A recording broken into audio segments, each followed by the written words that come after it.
تو یہ اس کا سوال بچے گا. آپ اپنی اب بات سناؤ کوئی اور اب بات کرو. راز صاحب بولو بولو. کوئی اپنے رات تو نہیں بولنی, پتہ تو نہیں بولنا اپنے خیال سے. کچھ سوال بولو, کسی کا بولو, کسی کا بولو. آپ بولو جزائی صاحب.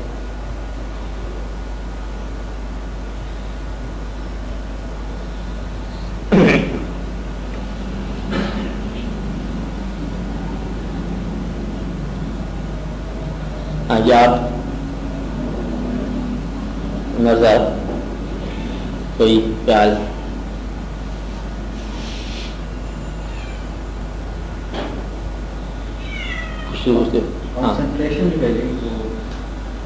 اچھا یہ جو ہے نا ایک مضمون چلا ہوا ہے کہ کنسنٹریشن, ارتکاز فکر, توجہ یا خیال کی طاقت یا غور. اچھا آپ کو جو میں راز بتاتا ہوں وہ سنو کہ اب یہ بات بالکل واضح بات ہے کہ اللہ کریم نے آپ کو یہ زندگی عطا فرمائی. پہلے آپ یہ دیکھو کہ اس کی عطا جو ہے اس کی صفت کیا ہے آپ کے اپنے حوالے سے.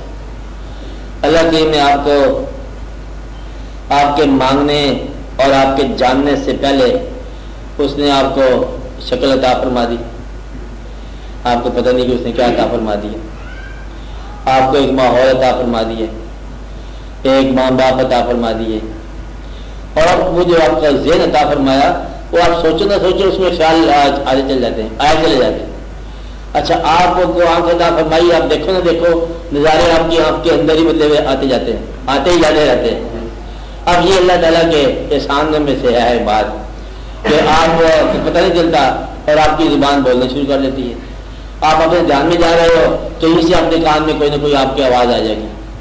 تو گویا کہ یہ جتنی آپ کو صفات عطا ہوئی ہیں یہ آپ کے احساس کے علاوہ عطا ہوئی. بات نہیں, ابھی احساس بھی نہیں تھا, ابھی تقاضا بھی نہیں تھا, آپ کے خیال کے علاوہ اللہ تعالیٰ نے آپ کو یہ چیز عطا فرما دی. تو یہ اللہ تعالیٰ کا احسان کے بعد بن جائے. اب اس احسان کو آپ غور سے دیکھو کہ شعور بھی اس نے عطا فرمایا, فکر بھی اس نے عطا فرمایا, اور آپ کے لیے دین بھی اس نے عطا فرمایا. اب یا تو دین آپ نے دریافت کیا ہو,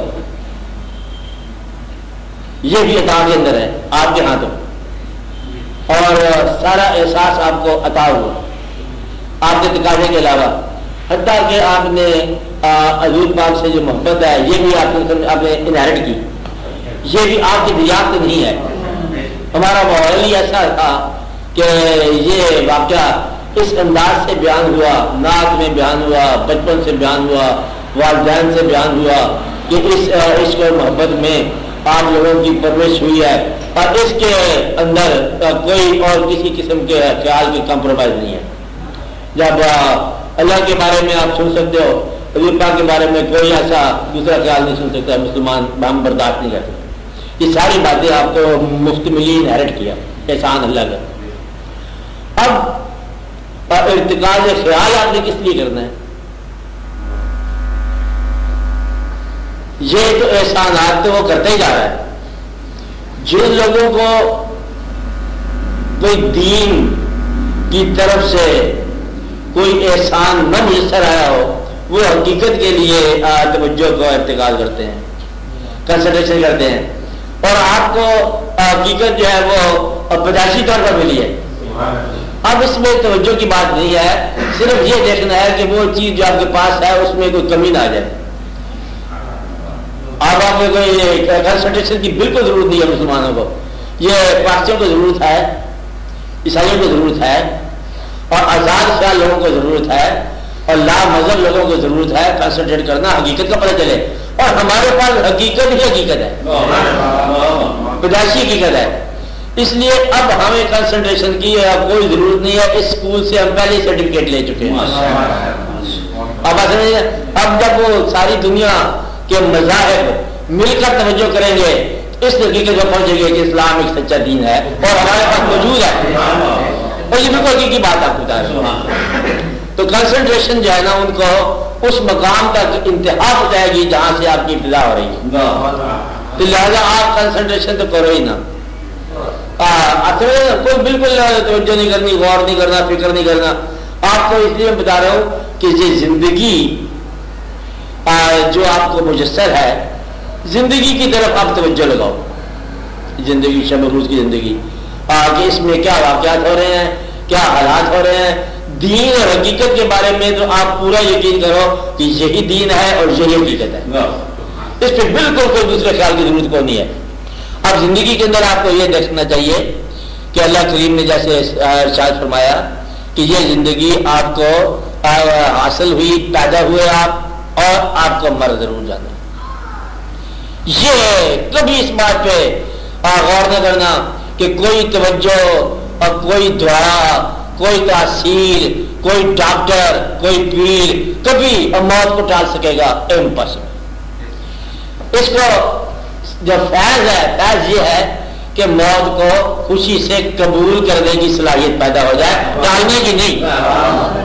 ٹالنے والی جو بات ہی جھوٹی ہے، مقصد یہ ہے کہ موت کو خوشی سے قبول کرنے کی صلاحیت پیدا ہو جائے۔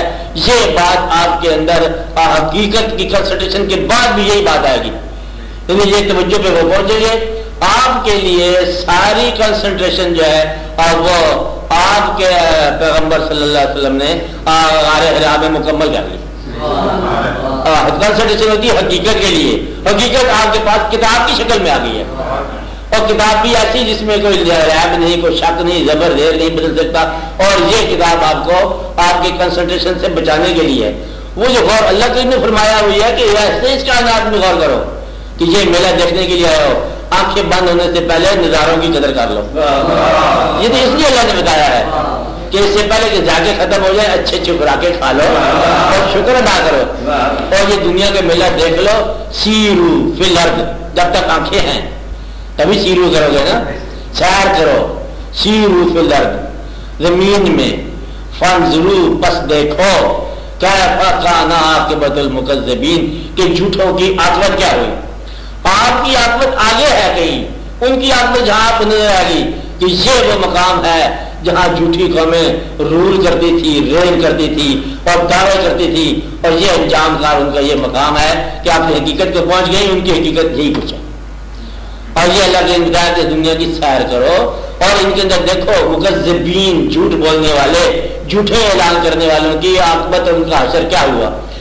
جب یہ کہنے والی بات نہیں ہے، اللہ نے جتنی پرانی امتوں کو اور ان کا بیان فرمایا اور ان کے اوپر عذاب، آپ یہ دیکھو کہ بد اعمالی کے اوپر جو پرانے زمانے میں عذاب تھا وہ ایک عذاب تھا، ایک آواز تھی جو سب لوط علیہ السلام کی قوم کو اڑا کے لے گئی، ایک عذاب تھا۔ اور اس عذاب کا نام اگر آپ ایڈز کی بیماری رکھو تو یہ موجود قوموں کو وہی بیماری ہے، اڑا کے رکھ دے گی۔ تو گویا کہ کسی قسم کا فطرت سے وائلیٹ کرنا، کسی حکم کو عدولی کرنا جو ہے وہ ساری امتوں کے حوالے ہے، اور جہاں کوئی گروہ اور فطرت کے قوانین کو توڑے گا اس کا حشر اسی طرح ہوگا جس طرح اس امت کا جس نے فطرت کے قوانین کو توڑا۔ اب یہاں نقطہ راز کا یہ آ گیا کہ ہر پیغمبر ایک فطرت کی آواز ہے، فطرت کے ایک اصول کا نام ایک پیغمبر، اور فطرت کے ہمہ مکمل اصولوں کا نام حضور پاک صلی اللہ علیہ وسلم۔ فطرت کے اصول یعنی کہ کوئی ایک اصول بتا رہا ہے، کوئی دوسرا اصول بتا رہا ہے، کوئی تیسرا اصول بتا رہا ہے، کوئی ایک بات پہ کنسنٹریٹ کر رہے ہیں، اور تمام زندگی کے شعبوں پر مکمل حقیقت میں پوری کنسنٹریشن جو ہے یہ سرکار نے ہمیں بتا دی، اور یہ مکمل فطرت آپ کے سامنے آ گئی۔ انسان کا، زمین کا، آسمان سے تعلق کیا ہے؟ حضور پاک نے ارشاد فرما دیا کہ یہاں تک انسان جا سکتا ہے کہ یہ بشر کی طاقت ہے کہ زمین سے نکلے اور آسمان کی وسعتوں تک جا پہنچے۔ اور اب اس میں لیویٹیشن کیا کرے گی آپ کی، تو گریویٹیشن کیا کرے گی، یہ بتا دیا امکان۔ اور حضور پاک کے نام لیوا جو ہے، حضور پاک کے اب پیچھے پیچھے چل سکتے ہیں، 2 قدم پیچھے سے 2 قدم اور پیچھے سے، دور بیٹھا غبار میر ان سے عشق بن جی ادب نہیں آتا تو دور سے ہی، لیکن اس راستے پر تو ہے نا. تو مطلب یہ ہے کہ یہ بتایا جا رہا ہے ہر، اور دشمن سے کیسے سلوک کرنا ہے آپ نے کر کے دکھایا. ظالم جو ظلم کر رہا ہے اس کے لیے بد دعا کیسے کرنی ہے؟ دعا کرو اس کے لیے، یہی بد دعا ہے اس کے لیے کہ یہ اپنا دین، ظلم والا دین چھوڑ دے. اور آپ نے وہی دعا کی کہ یہ ہے جو لوگ مسلمان نہیں ہوتے ان کی اولادوں میں سے، سمجھ آئیے کہ ہم بھی دو اولادیں ہیں نا، نہ ماننے والوں کی اولاد ماننے والی ہو جاتی ہے تو اس طرح ان کی نسل اگلی جا کے ٹھیک ہو جائے گی. اور ایسا ہوا، اور پھر وہ لوگ جو ہے مسلمان ہوئے. تو گویا کہ دشمن کے ساتھ کیسے ضرور کرنا ہے کہ شاید یہ کسی دوست کا باپ ہو. آپ بات سمجھ رہے گا، آج دشمن کا ہے لیکن ممکن ہے کہ یہ دوست کا باپ ہو. تو اس لیے ان باتوں پہ غور کرنے کے لیے ہمیں بتایا گیا کہ دشمن سے یوں ڈیل کرنا ہے، دوستوں سے یوں ڈیل کرنا ہے. فطرت کے جتنے قوانین اور جتنی پاسبلٹیز اور امکانات ہیں یہ بتایا گیا کہ غریبی میں بادشاہی کیسے کرنی ہے، بادشاہت میں غریبی کیسے کرنی ہے، سفر کیسے کرنا ہے، غلاموں سے کیا سلوک کرنا ہے، آقاؤں سے کیا سلوک کرنا ہے، اور سجدہ کیسے کرنا ہے، خدا کو کس انداز میں ماننا ہے، اور دنیا کو کس انداز سے گزارنا ہے، یہ سارا بتایا.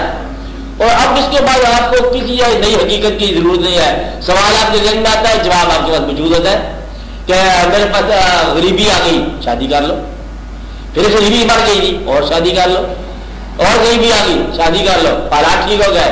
وہ صحابی کیا کہ یا رسول اللہ صلی اللہ علیہ وسلم آپ یہ بتاؤ کہ آپ نے شادی کا حکم فرما دیا، 3 شادی ہو گئی، اب حالات بہتر ہو گئے، یہ کیسے بہتر ہو گئے؟ آپ نے فرمایا کہ اپنے رزق میں کسی خوش نصیب کو شامل کر لو، تیرا رزق بڑھ جائے گا.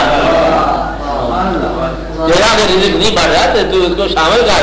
اس طرح اولاد میں کوئی بچہ آ جائے تو رزق پھیل جاتا ہے، کوئی مہمان اچھا آ جائے رزق پھیل جاتا ہے.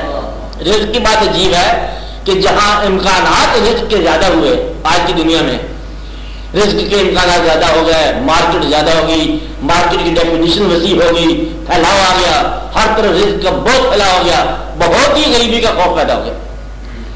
جہاں رزق کا پھیلاؤ بہت ہو وہاں غریبی کا اندیشہ بہت زیادہ ہوتا ہے. جہاں علم کی کثرت ہو وہاں جہالت بہت زیادہ ہوتی ہے، بلکہ جہالت بادشاہی کرتی ہے. آج ممکن ہے کہ ایسا ہو. تو اس لیے اس بات کو آپ یہ اندازہ لگاؤ کہ جس چیز کی آپ کو کثرت نظر آ رہی ہے اسی کی کمی ہے. نہیں بات سمجھ آئی؟ جس چیز کی آپ کو کثرت نظر آ رہی ہے اسی کی کمی ہے. مسجدیں زیادہ ہیں، عبادت کی کمی ہے. مسجدیں زیادہ ہیں، عبادت کی کمی ہے. آوازیں اسلام کی زیادہ ہیں، اسلام کو ماننے کی کمی ہے. اور مارکیٹ زیادہ ہے، غریبی بڑھ گئی ہے. اور پیسہ بہت زیادہ ہے اور لوگوں کی زندگی تلف ہو گئی ہے. پیسہ زیادہ ہے اور محتاج ہو گئے لوگ. آپ سمجھ رہے ہیں بات؟ اس طرح یہ آپ کبھی غور کرو تو عجیب و غریب ایک سلسلہ ہے آپ کو جو نظر آئے گا. جس چیز کی محتاج ہے وہ کی کمی ہے. کسی نے کسی سے پوچھا کہ آج کل کے زمانے میں تنہائی تلاش کرتا ہوں نہیں مل رہی. لوگوں نے کہا یہ کون سی بات ہے، تنہائی تلاش کرنے کی ہم نسخہ بتاتے ہیں آپ کو. تنہائی کہاں ملے گی؟ کہتے ہیں بھیڑ میں چلے جاؤ تنہائی مل جائے گی. ہر آدمی اپنے کام میں لگا ہوگا، تجھے کوئی پوچھے گا ہی نہیں. یہی کہ جلوس میں چلے جاؤ کسی کو کچھ پتہ نہیں کدھر جا رہے ہیں، آپ اکیلے اپنے سفر کر رہے ہو. بھیڑ میں چلے جاؤ کوئی نہیں پوچھے گا. تو گویا کہ جہاں زیادہ جمع غفیر ہو وہاں ہر آدمی تنہا ہوتا ہے. تو بالکل برعکس، جہاں تنہائی زیادہ بھیڑ زیادہ ہے وہاں تنہائی زیادہ ہوگی. اس طرح جہاں پیسہ زیادہ ہے وہاں غریبی زیادہ ہوگی. جہاں امکانات بڑے ہیں وہاں امکانات معدوم ہوئے ہیں. جہاں انسان خوشی کا اظہار کر رہا ہے وہاں انسان زیادہ غم میں مبتلا ہے. آج کل جتنی زیادہ ہنسی آتی ہے اتنا زیادہ آج کل رونا آتا ہے. آج جتنی زندگی کو ڈیفینس ملا، پناہ ملی، زندگی کو بچانے کے امکانات ملے، زندگی کو ڈاکٹر ایڈ ملی، میڈیکل ایڈ ملی، زندگی اتنی تباہ ہو رہی. سائنس نے سب سے بڑا احسان کیا کہ زندگی کو بچایا. اگر کوئی تباہ کر رہا ہے زندگی کو تو سائنس، زندگی کو سائنس بچا رہی ہے اور زندگی کو سائنس تباہ کر رہی ہے. تاکہ پتہ چل جائے انسان جو ہے وہ فطرت کے اندر جب دخل کرے گا تو دخل دینے کے بعد وہ چیز جو اس کا ایم ہوگا اس کے برعکس جا نکلے گا. اگر آپ فطرت کے قوانین میں دخل دو گے تو جس نام سے دخل دو گے اس کے برعکس جاؤ گے. جب اللہ آپ کو دخل دلائے وہ اور بات، اور خود دخل دو تو یہ اور بات. تو مقصد یہ ہے کہ یہ زندگی آپ کو بتائی گئی کہ آپ نے کوئی حقیقت دریافت نہیں کرنی. زندگی کی حقیقت کو سمجھو جو موجود ہے اور اس کے امکانات کو سمجھو. اور اللہ کریم کو خود یہ ارشاد ہے کہ وَلَنَبْلُوَنَّكُمْ بِشَيْءٍ مِّنَ الْخَوْفِ وَالْجُوعِ وَنَقْصٍ مِّنَ الْأَمْوَالِ والانفس والثمرات وبشر الصابرین الذین اذا اصابتهم مصیبت قالوا انا للہ وانا الیہ راجعون. یعنی کہ یہ ابتلا ہر ایک کے اوپر آئے گا. کیا کہے گا؟ سب سے پہلے کیا ہے بولو؟ بشائن خوف. اب یہ آپ کو خبر دی جا رہی ہے خوف آئے گا اور زندگی سے خوف ہی دور کرنے کی کوشش ہو رہی ہے. خوف آئے گا یعنی کہ انفرادی خوف جو ہے, انفرادی سیکورٹی جو ہے اور اجتماعی سیکورٹی جو ہے اسی کے اندر انسیکیور ہو گیا انسان. خوف جو ہے وہ آ گیا, خوف سے نکلنے کی کوشش ہی میں سے خوف آ گیا. خوف ہے ارجوے بھوک. آپ اندازہ لگا لو 20ویں 21ویں صدی آ گئی ہے, 15ویں صدی آ گئی, ایڈوانس زمانہ آ گیا اور ہر چیز کمیونیکیشن بہت تیز ہے, ٹرانسپورٹ بہت تیز ہے. آج آپ نے اخباروں میں اور ٹی وی میں بتایا کہ کسی علاقے میں کیا ہٹایا پڑا ہے. کیا یہ ممکن ہے اس زمانے میں, اتنی ڈیولپمنٹ کے زمانے میں؟ اور کیا بھی ایسا کہ آپ کے سامنے ٹی وی کے اندر لوگ مرتے چلے جا رہے ہیں. آج کے زمانے میں جہاں ہر طرف پلنٹی ہے وہاں ہر طرف پاورٹی بھی نظر آئے گی. اور جو آنا یعنی بھوک کا آنا اس فرٹائل علاقے میں یہ عجب بات ہے. اور جو نقص من الاموال اور اموال کا ضائع ہونا روز آپ نظر آ رہا ہے, آپ روز نظر آ رہا ہے. کچھ ادھر غائب ہو رہا ہے, کچھ غائب ہو رہا ہے, مال کم ہو رہا ہے, ادھر ہو رہا ہے. والانفس اور زندگی اور موت, آپ کے نفس کا ختم ہونا, والثمرات اور پکے ہوئے پھل کا ضائع ہونا, یہ آپ کو خبر دی جا رہی ہے. وبشر الصابرین, اور جو صبر کرنے والے ہیں.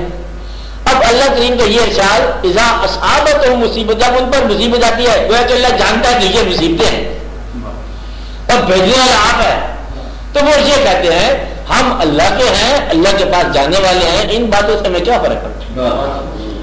یعنی کہ اگر کوئی زندہ ہو گیا یا کوئی مر گیا اس سے ہمیں کیا فرق پڑتا ہے, ہم خود ہی جا رہے ہیں. بہت چلا رہا تھا بیٹا باپ کی بہت بار, تو گرو کہنے لگے گھبراتا کیوں ہے, روتا کیوں ہے, پہنچ جائے گا تو بھی ان کے پاس, 2-4 دن کی بات ہے, تو اتنی بڑی گھبرانے والی کیا بات ہے, آ کر تو پہنچ جاؤ گے. تو کہتے ہیں گھبرانے والی کوئی بات نہیں, اس طرح غریبی کی کوئی بات نہیں, بھوک کی کوئی بات نہیں ہے. تو یہ جو صبر کر گئے اور انہوں نے کہا کہ ہم اللہ کی طرف سے ہیں اور صبر والوں کے آگے مقام بیان ہوگا. تو گویا کہ اس کلچر اور مہذب زندگی میں آپ یہ اندازہ لگاؤ کہ کتنا بڑا اعلان ہے کہ یہ چیز آ کے رہے گی اور آتی ہے. آپ نے دیکھا ڈیولپڈ زمانے میں یہ واقعہ دیکھا. اور آپ کو غور کرنا چاہیے کہ جو آپ زندگی کو حاصل کر رہے ہو, کہتے ہیں جی ہم اب کیا چیز چھوڑیں, اب مہذب زندگی جو ہم نے بنائی ہے, یہ زمانہ ہے, یہ ہمارا تعارف ہے. اندازہ لگا لو اگر آپ نے 60 سال تو نہیں ہوتا, آپ یہ سمجھ لو کہ 10 سال کی زیادہ سے زیادہ بہار ہوتی ہے اپنی زندگی کو آسائش میں رکھنا اور آرائش کرنا مکانوں کی. 10-12 سال کا کھیل ہوتا ہے کہ ہم نے یہ بنایا ہے. اس 10 سال کے اندر چیزوں کا خریدنا, چیزوں کا سیٹ کرنا, بنانا, سنوارنا, سجانا, جو آپ روز کرتے رہتے ہو. 10 سال میں 5 سال آپ اس آرائش سے باہر ہوتے ہو. یعنی کہ آپ ہر روز آدھے دن تو سو ہی جاتے ہو اور پھر آپ اس کو چھوڑ گئے. نیند میں آپ کا حاصل جو آرائش کا ہے یہ بیکار گیا. آپ کہتے ہم یہ ضرور لیں گے, VCR لیں گے, ٹی وی لیں گے, فوٹو لیں گے, اور 10 گھنٹے تو آپ کے ویسے سونے کی ضرورت ہے. آپ نے نیند دخل دیا, گویا کہ آپ چھوڑ گئے اس کو نیند کے وقت. پھر ایک دن خدا کا غم آ گیا, گھر میں تکلیف آ گئی اور آپ کا آج طرح VCR نہیں تکلیف آ گئی. تکلیف میں بھی آپ چھوڑ جاتے ہو وہ زندگی. کلچر لائف میں کہہ رہا ہوں, سویلائز لائف. آپ چھوڑ جائے, نیند میں چھوڑ جائے, غم میں چھوڑ جائے, خوشی میں چھوڑ جائے. آپ کے دوست کی شادی ہے, او کہیں دور کے علاقے میں آپ وہاں چلے جائے, گھر چھوڑ جائے, غم میں چھوڑ جائے, خوشی میں چھوڑ جائے, نیند میں چھوڑ جائے, اور اپنے کسی اور خواہش کے وقت چھوڑ جائے, کسی سفر کی خواہش ہو گئی, کوئی اور خواہش ہو گئی, تو پھر آپ نے یہ جو آرائش پہ وقت لگایا اس کی کیا ضرورت. یعنی اس کو بچانا ہے زندگی کو کہ ہم کر کیا رہے ہیں. اگر ہم نے بنانا ہی ہے, اتنا بنایا جائے کہ چھوڑتے وقت تکلیف نہ ہو, زندگی کو سمجھ جائے. کنسنٹریشن کہاں کرنی ہے, یہاں پر کہ ہم نے کیا کیا اور ہم نے کیا کرنا ہے اور کیا بنا کے ہم نے کہاں کو جانا ہے. جہاں جانا ہے اس کے لیے بھی کوئی اہتمام کر کے جانا ہے. اس کا آسان سا طریقہ ہے کہ یہیں اسی زندگی سے کوئی اہتمام کرو.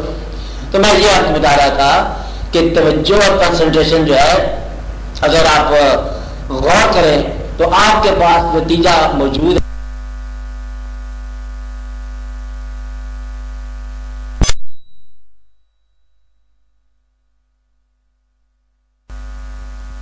اور لالچ ہے، کینہ ہے اور بے شمار بیماریاں ہیں. غصہ ہے، اس کو نکالو. غصہ نکلتا نہیں زندگی سے، اس کو نکالو. آپ اس پہ زندگی میں دیکھنا کہ سرکار کو زندگی میں بہت کم غصہ ہے. اور پھر لکھنے والے کہتے ہیں کہ جو حضور پاک کی حدیث لکھتے تھے، نے کہا کہ جناب آپ جو چیز فرماتے ہو وہ ہم لکھ لیا کرتے ہیں. آپ کبھی کبھی تھوڑا سا کافوا کے وقت جب ہوتا ہے ذرا تھوڑا سا تیز ہوتی طبیعت، اور اس وقت بھی جو آپ فرمایا وہ وہی ہوگی. آپ نے فرمایا کہ اس وقت بھی آپ لکھ لیا کرو کہ وہ بھی میں اس وقت بھی کیا بولتا ہوں.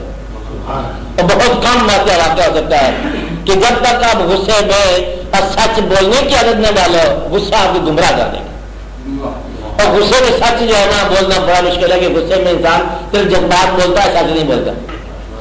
مقصد ہے کہ اپنے آپ کو یہاں ٹریننگ دو اور ان حالات میں سے گزرو کہ کیا کرنا ہے. اور پوری زندگی آپ کی پورا الہیات اور گھر کے 4 افراد میں گم ہو جاتی ہے. سارا واقعہ زندگی کا، اپنی زندگی، ماں باپ کی زندگی، اولاد کی زندگی، یا 2-4 دوست کبھی ان کے ہم چلے گئے، کبھی وہ ہمارے آگے 1.5 سال، یہ کوئی زندگی ہے. اس کے علاوہ ہماری وابستگی دور تک تو ہے نہیں کہ ہم نے کسی بادشاہ کو خط لکھنا ہو تو کسی اور بادشاہ نے ہمیں جواب دینا ہو. اپنی زندگی، ماں باپ کی زندگی، اولاد کی زندگی. دوست کبھی آیا کبھی ہم چلے گئے، کبھی بلا کے کبھی پاس جا کے دیکھ لیا. بلکہ ساری کہانی ہے. اس کے اندر پورا احساس ڈیولپ ہونا ہے. اس میں تنہائی بھی ہے، محفل بھی ہے، قرآن پاک بھی ہے، حدیث بھی ہے، نماز بھی ہے، عبادت بھی ہے، دین بھی ہے، دنیا بھی ہے. تو آپ نے اس سیٹ کو اگر آپ پوری طرح غور کرو تو اسی کے اندر ایمانداری بھی پیدا ہو جائے گی، بےایمانی بھی پیدا ہو جائے گی. تو آپ نے دھوکہ دینا ہے ہم کسی امریکہ کے کسی آدمی کو دھوکہ نہیں دیں گے، دھوکہ ہم پاس والے آدمی کو دے جائیں گے، اور ہم کسی ساتھ والے آدمی کو نیکی کر جائیں گے. تو وہ کہ نیکی بھی قریب ہے اور بدی بھی قریب ہے.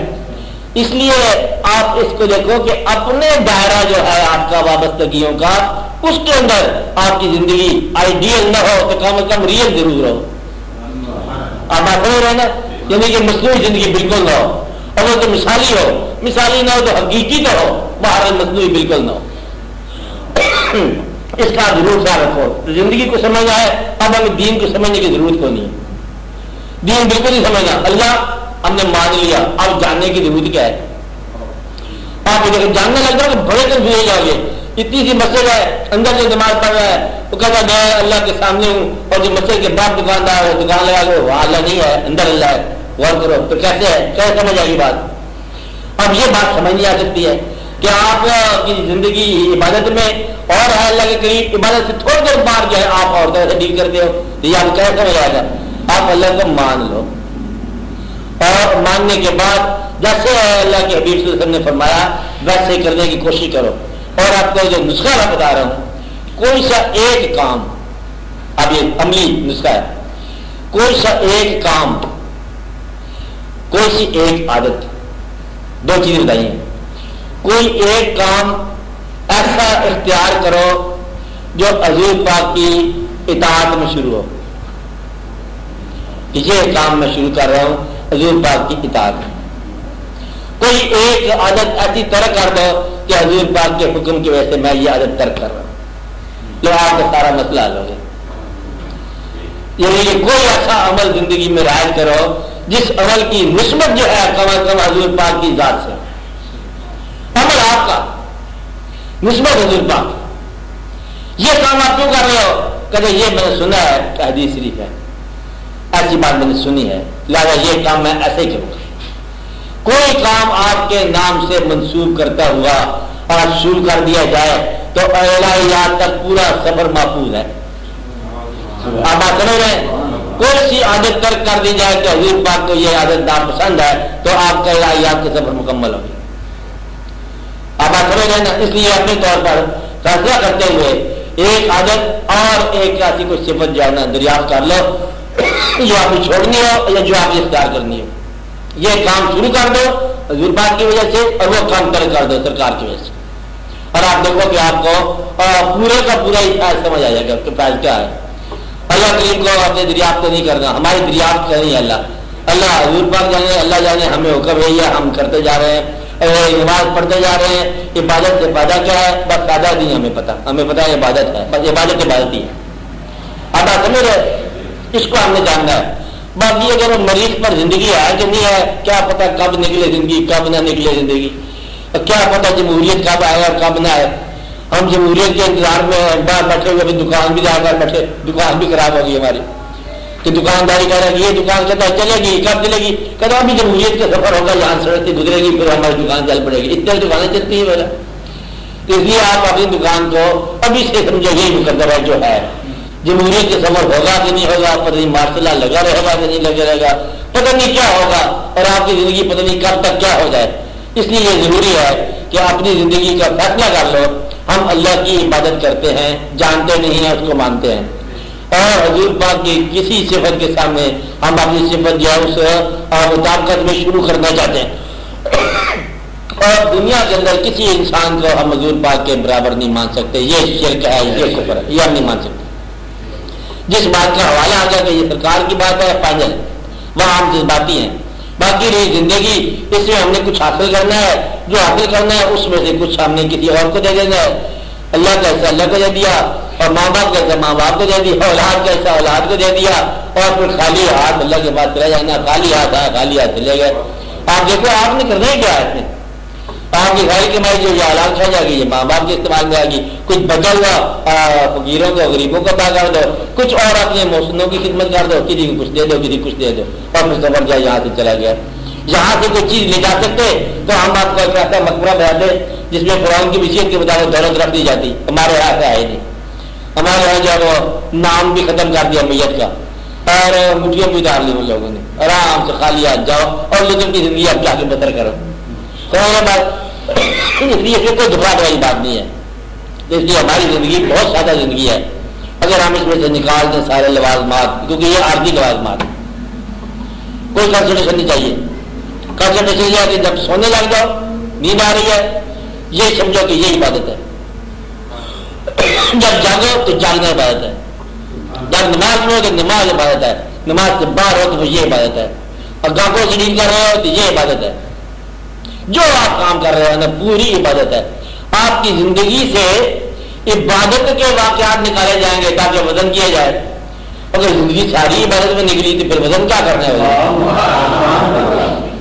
ہم جو کام ہی کر رہے ہیں مطلب کہ عبادت کے نہیں کر رہے ہیں, عبادت کا ہر کوئی عبادت ہے, تو پھر یہ دقت کیا ہے؟ ہم زندگی کو اس لیے برداشت کرنا, اور بندگی کیا ہے کہ ہم جبر کو برداشت کرتے ہیں, غریبی کو برداشت کرتے ہیں, کبھی دولت کو بھی ہم برداشت کر جاتے ہیں. تو پھر ہمارا سارا برداشت جو ہے یہ اللہ کا حکم سمجھ کے برداشت کر لیتے ہیں. یہی زندگی ہے, یہی بندگی ہے. اب آج میں کوئی دقت والی بات نہیں. اور آج بھی بیٹی ملی ہے, سبحان اللہ بیٹی ملی. اب اگر بیٹی جو ہے یہ حقیقت ہے تو یہ حقیقت ہے, بیٹا اگر مل جاتا تو وہ حقیقت ہے, وہ حقیقت ہے. اس لیے کوئی ایسے گھبرانے والی بات نہیں ہے. جو آ رہا ہے یہ حقیقت ہے, جو ادھر سے آ رہا ہے, اور آپ کی طرف سے جو بھی ہونا ہے اس کو پہچان کے کرو. اپنے پاس سے کوئی دخل نہیں ہے فطرت کے معاملات میں, اور پھر آپ کو بہت بات سمجھ آئے گی. اور بہت جو آپ کے لگائے ہوئے گلاب ہیں یہ ایک کہانی ہے, جو فطرت نے گلاب کھلائے ہیں وہ دوسری کہانی ہے. مضمون کو کبھی دیکھو پھر آپ کو سمجھ آئے گی بات کیا ہے. اس لیے اور آپ بات پوچھو. کنسنٹریشن جو ہے جو موجود ہے اس پر کرو, اپنی ذات پر کرو, اپنی اکائی پر کرو, اپنی توحید دریافت کرو, اپنی وحدت فکر دریافت کرو. اور یہ بہت ضروری ہے دریافت کرنا کہ اللہ کریم میں کیا منشا ہے. اللہ کریم کا منشا یہ ہے کہ آپ خوش رہو اور زندگی سے گلہ نکال دو, شکوہ نکال دو. اللہ کریم کا یہ مقصد ہے زندگی دینے کا کہ اگر کوئی تکلیف دیتا ہے پھر بسم اللہ, تکلیف دور کر دیتا ہے الحمدللہ. یعنی کہ جو چیز ادھر سے آ رہی ہے نا اب وہ آپ نے قبول کرنی ہے اور گیلا نہیں کرنا. پھر آپ دیکھو یہ زندگی پوری عبادت ہے. تو اپنے آپ سے اپنا آپ نکال لیا جائے تو اپنا آپ جو ہے یہ تو بن جاتا ہے. یہ راز ہے. میں سے میں نکالا تو میں تو رہ گیا. اب میں نکال دو تو رہ گیا. تو اس لیے اتنی سی کہانی ہے, کنسنٹریشن اس لیے کرنی ہے کہ میرے اندر جو میری خواہشات ہیں ان کو اگر نکالا جائے تو میرے اندر اس کی خواہشات کیا ہیں. یہ حقیقت ہے, یہ حقیقت ہے. کیونکہ میرے اندر میری خواہشات غلط ہو سکتی ہیں اور اس کا جو ارادہ میرے لیے ہے یہ حقیقت ہے, یہ عبادت ہے. تو اپنی زندگی میں اس کا حقیقت ہے, اس کا ارادہ دریافت کرو. تو میں تو کو دریافت کرنا یہ ہے حقیقت, اور میں سے میں کو دریافت کرنا یہ غلطی سکتی. تو میں جو وہ ہے اس کو دریافت کرو. اس میں کیا ہے یہی دریافت کرو کہ آنسو جو ہے نکلتا ہے آنکھ سے, یہ چلا کدھر سے, جا کے دیکھو دریافت کہ آیا کدھر سے ہے, دور سے آیا قریب سے آیا, یہ کیا ہے, اور غم کدھر سے آیا, خوشی کدھر سے آ رہی ہے, عبادت کہاں سے آ رہی ہے, روح کدھر سے آ رہا ہے, اور اللہ کی یاد کہاں سے آ گئی. دیکھا بھی یاد کیسے کرتے ہو اس کو, جس چیز کو دیکھا ہوا تو یاد آتی ہے, جب دیکھے بغیر یاد کرتے ہیں. اور سرکار سے محبت ہے, دیکھے بغیر محبت ہے, ان دیکھے کی محبت لاجواب محبت ہے, اور یہ حقیقی محبت ہے, عجب محبت ہے, اور یہ ہے, یہ ایسی بات نہیں ہے. تو آپ نے نہیں دیکھا, وہ تو آپ کو دیکھ رہے ہیں, وہی محبت عطا کر رہے ہیں. اور یہ ایک راز ہے, اصل راز صرف اتنا ہے کہ اگر آپ کے دل میں عشق نبی پیدا ہو جائے تو پھر یہ سمجھو کہ وہ خود ہی دے گئے ہیں, اور جو وہ خود دے گئے ہیں سمجھو کہ کہیں نہ کہیں وہ کر گئے ہیں واقعہ. بس یہ آپ کے بس کی بات نہیں ہے. تو جب یہ واقعہ ہو گیا تو سمجھو کہیں نہ کہیں کچھ نہ کچھ واقعہ ہو گیا, اور وہ واقعہ جو ہے نا آپ کی داستان وہ کوئی اور سنا کے چلا گیا, بات ختم ہو گئی. بس اب اس میں کیا دقت والی بات رہ گئی, سارا راز اتنا ہے. ورنہ آپ کو جو دیکھی چیزیں آپ کو وہ یاد نہیں رہتی, آپ کو دیکھے نظارے یاد نہیں رہتے, تو بن دیکھے کی یاد کیسے یاد ہے. پھر یہ کوئی دے گیا ہے, جو دے گیا ہے وہ خود ہی دے گیا ہے, وہ خود ہی دے گیا ہے. تو پھر اس نے چن لیا, جب اس نے چن لیا تب آپ چنے ہوئے لوگ, آپ کیا جھگڑا ہے, شکر ادا کرو, اگر یہ عبادت بڑی کافی ہے. اور چننے والا جب چن لیتا ہے تو پھر وہ چھوڑتا نہیں ہے. وہ تو کافروں کے لیے دعا کر نہیں چھوڑتا, تو آپ کے لیے کہاں چھوڑے جائے. اس لیے یہ بڑی مبارک بات ہے, بڑی حقیقی بات ہے. مت گھبرائے آپ, کچھ نہیں کرنا آپ نے, صرف یہی شکر ادا کرتے جاؤ کہ یہ تیری عنایت ہے کہ رخ تیرا ادھر ہے, بس یہ تیری عنایت ہے کہ رخ تیرا ادھر ہے. آپ کو رخ ہونے کی ضرورت ہی نہیں ہے, ہم کیا رخ کریں گے, ہم ہے کس شمار میں. اس لیے یہ ان کی اپنی مہربانی ہے, تو وہ خود عطا کر رہے ہیں, اور آپ کو ساتھ جو ہے اس بات کا ہونا چاہیے. تو یہ ان کی مہربانی ہے. آپ کو بات سمجھ آ رہی ہے, بس اس میں اتنی سی کہانی ہے. اب اس کے دور سے وقفہ کر لیا جائے تو تھوڑا سا کر لو.